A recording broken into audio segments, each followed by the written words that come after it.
Hi everybody, this is Disresta, and today I'll be playing Hearts of Iron 4, specifically the Black Ice mod.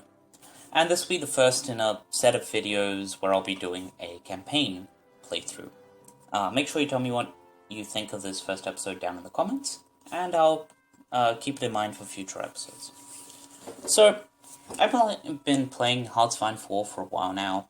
Played as different countries, Finland, Poland, France, even played a game as the Soviets once.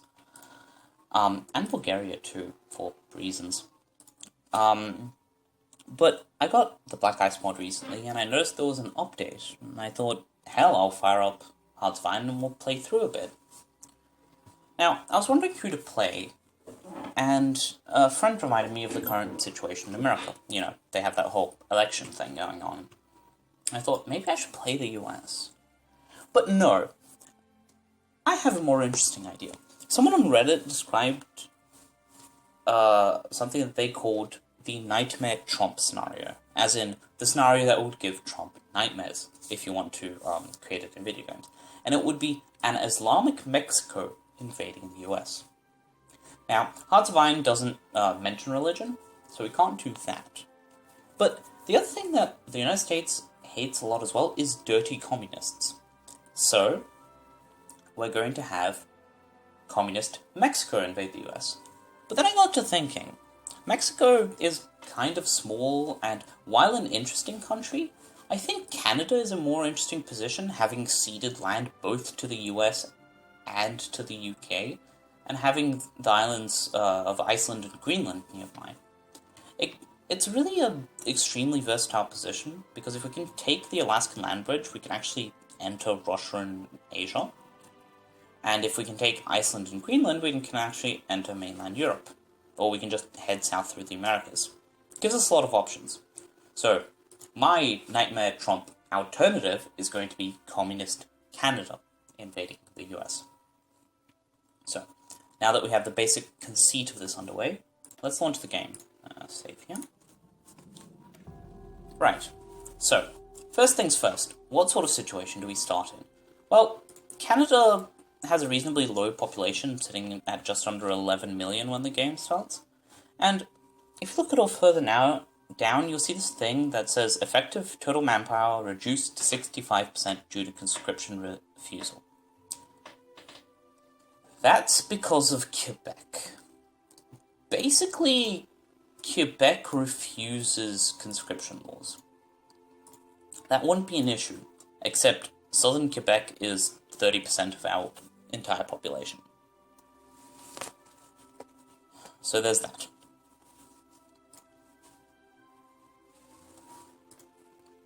Now, there are ways we can fix this in our focus tree, but we'll get to that later. What that leaves us with is a low population and a lower free manpower. Our total available manpower is about 400 to 500,000.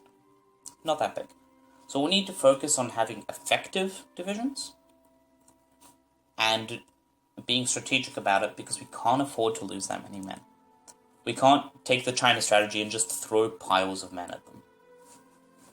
So that in mind, let's take a look at what our army starts as.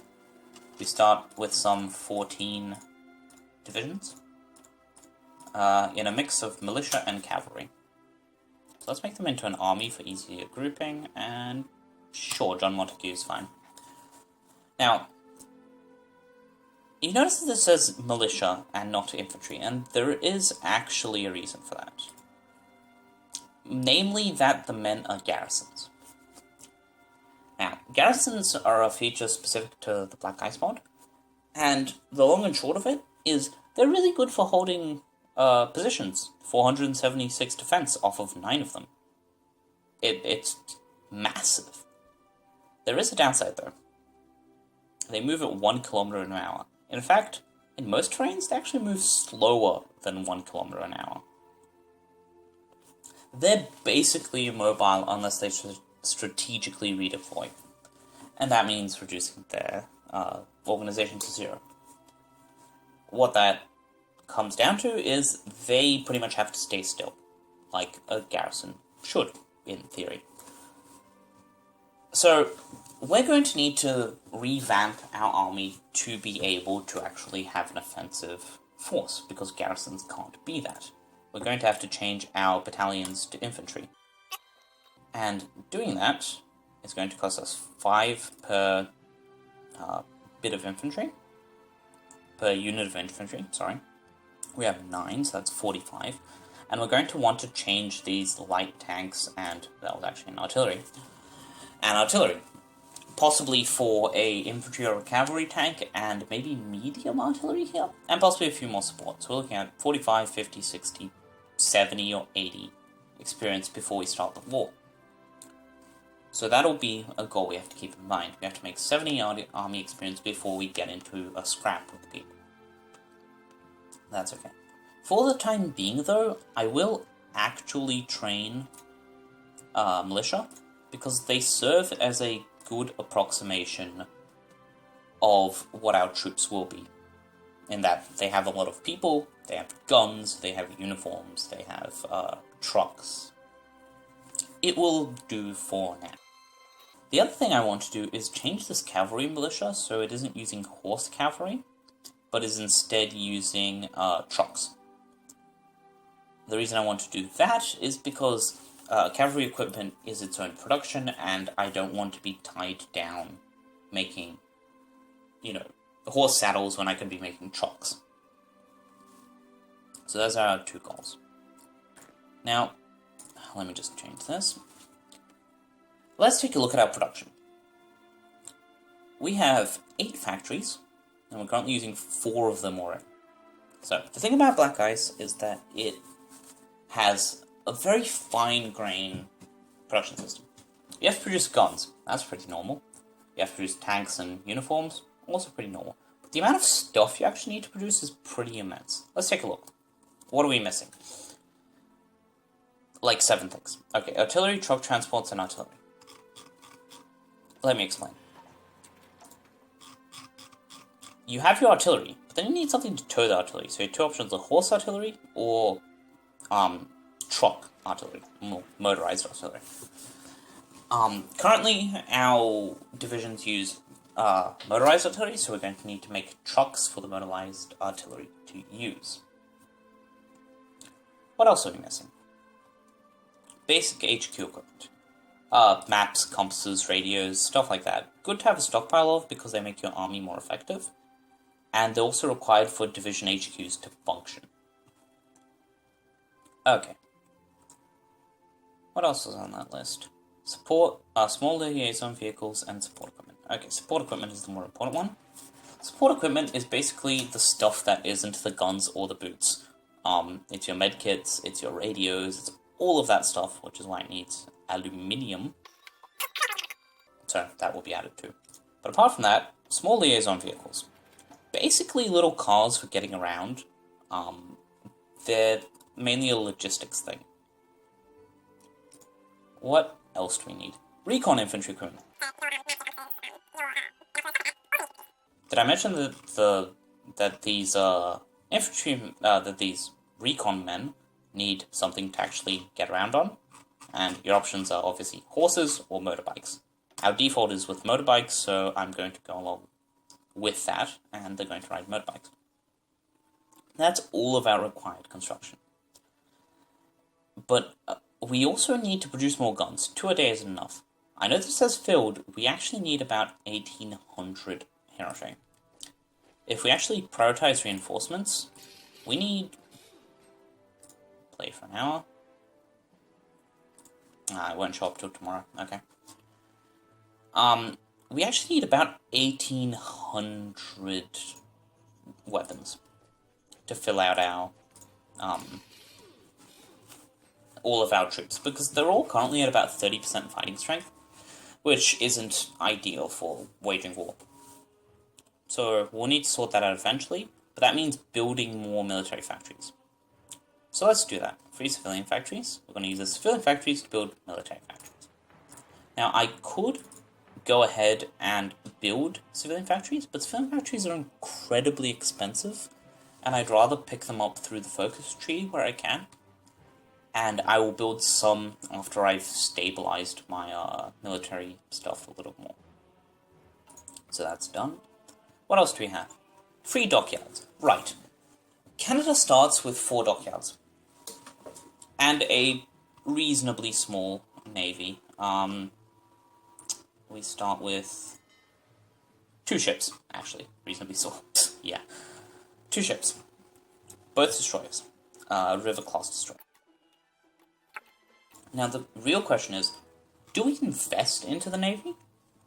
And if so, how far? Now, we're going to be fighting... It doesn't matter where we go, we're going to be crossing seas, because if we try to attack the US, it's prudent to pick up Washington where we can, so a D-Day type landing in Washington might be advisable, which means we need to screen this entire coast and make sure we don't get, effed on entry. That requires a lot of cruisers and destroyers. Alternatively, if we can pick up some conquests that involve naval bases and dockyards, we can actually migrate to a fleet in being type production, where we're going to use big, beefy ships as the center line, so battleships and battlecruisers, with lots of screening vessels, and just use them as a force to chop holes in enemy navies and for coastal bombardment. For now, I'm going to go with destroyers, because they can fill both the trade interdiction role, if we want to go down it, and the screening role if we're going to fleet in being.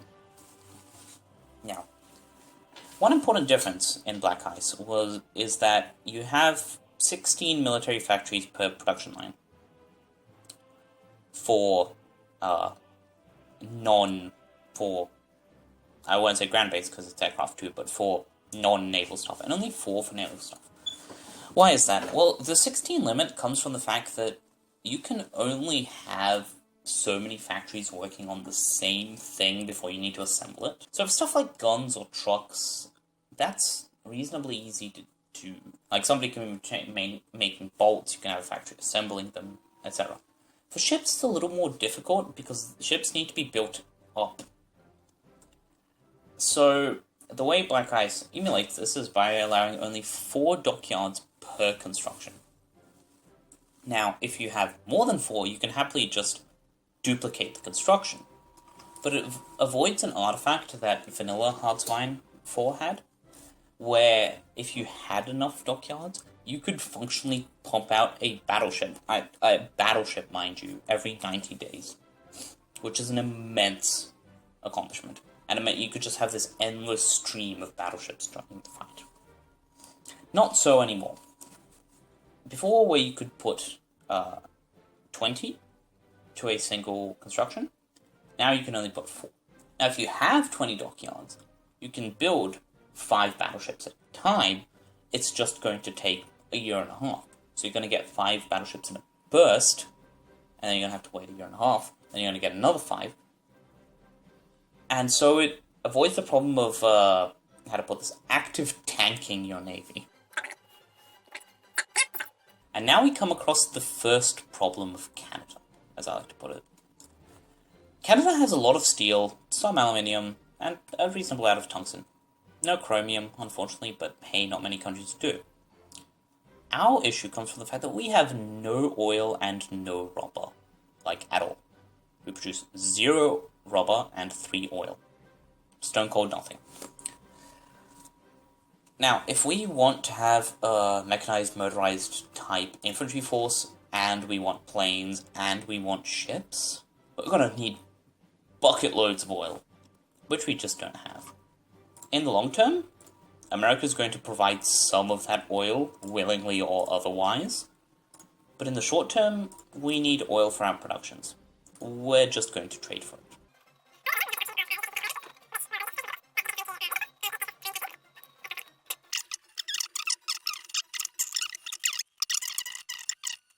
Time to tie up our final preparations before we start the game.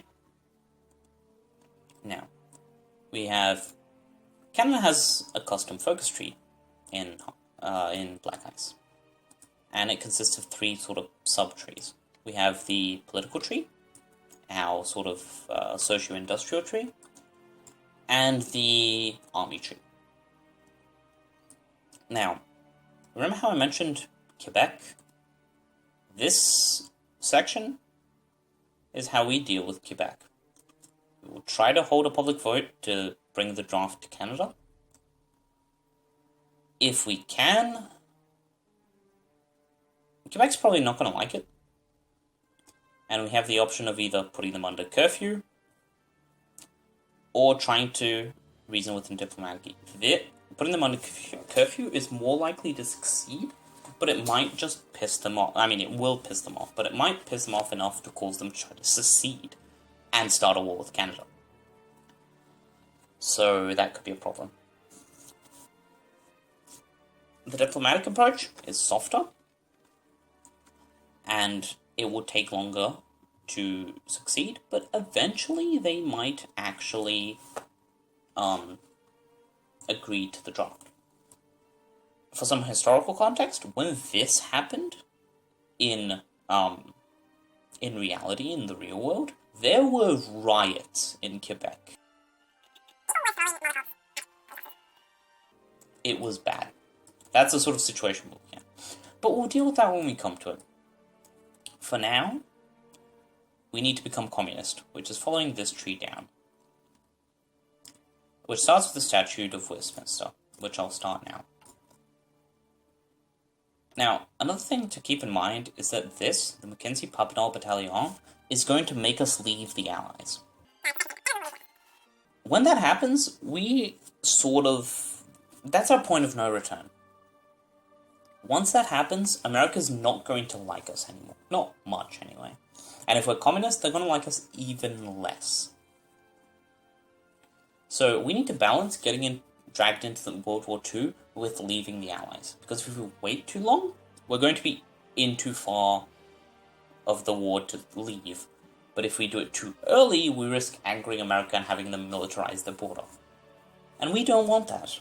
We want America to think we're all happy and peaceful until we ram our Canadian schlong into them. For now, that's that. Last thing before we start is research. And you'll note I have 5 research slots. Another change for Black Ice is that bigger countries, like more major countries, are going to start with more research slots. Our miners, like Bulgaria and Iraq and Iran, for example, are going to start with 2. And they have their normal tree where they get 3 more for up to 5. Big, large countries can have 6 or even 7 research slots, and they'll have usually no tech or just 1 tech that improves it. Canada has 2 off the top of my head. Technology sharing and human capital. Yep. Oh no, that's 1 research slot and 1 research slot. Yep. So yeah, we can gain up to 7, and we start with 5. What this does is it puts a bigger technology gap between majors and minors. Whereas before you could play as Bulgaria and streamline your research in such a way that you would crush your neighbors upon contact with them. That's not the case anymore, because they might have more research slots than you. Now, let's select some tags. So, things we need to do. Right off the bat. Industry. Always research industry. Extra production efficiency can never go afoul. Next, electronic mechanical engineering for the decrease in research time, and it also lets us research the radio, which is important. The military radio, if that wasn't clear. At this point in history, amateur radio is already being used. Now that leaves us 3 slots, and a lot of options. I think I'm going to research recon infantry equipment, because it'll increase the reconnaissance provided by our recon units, which is always good. Extra reconnaissance means we're more likely to counter the enemy's tactics. And what else can we do? I say we begin researching the early war light tank, as that will be a good base for our self-propelled artillery later.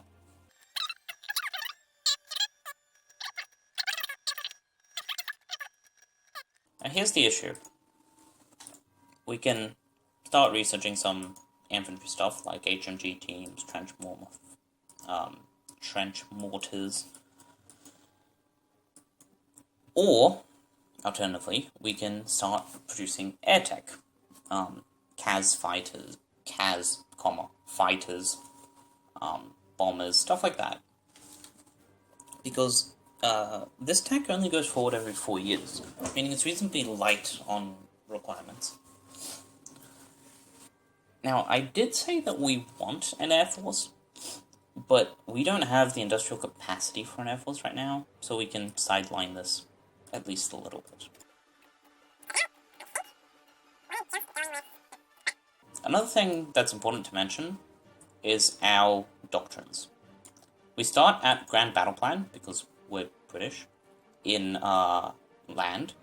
In Navy, we start at Fleet and Being, and in Air, we don't have one. We may wish to change this. Grand Battle Plan is great if you have a medium-sized army and you can afford to, plan for ages and ages and ages, and then when you execute the plan, you just cut a hole in the enemy. It's great for that. However, superior firepower just improves every single division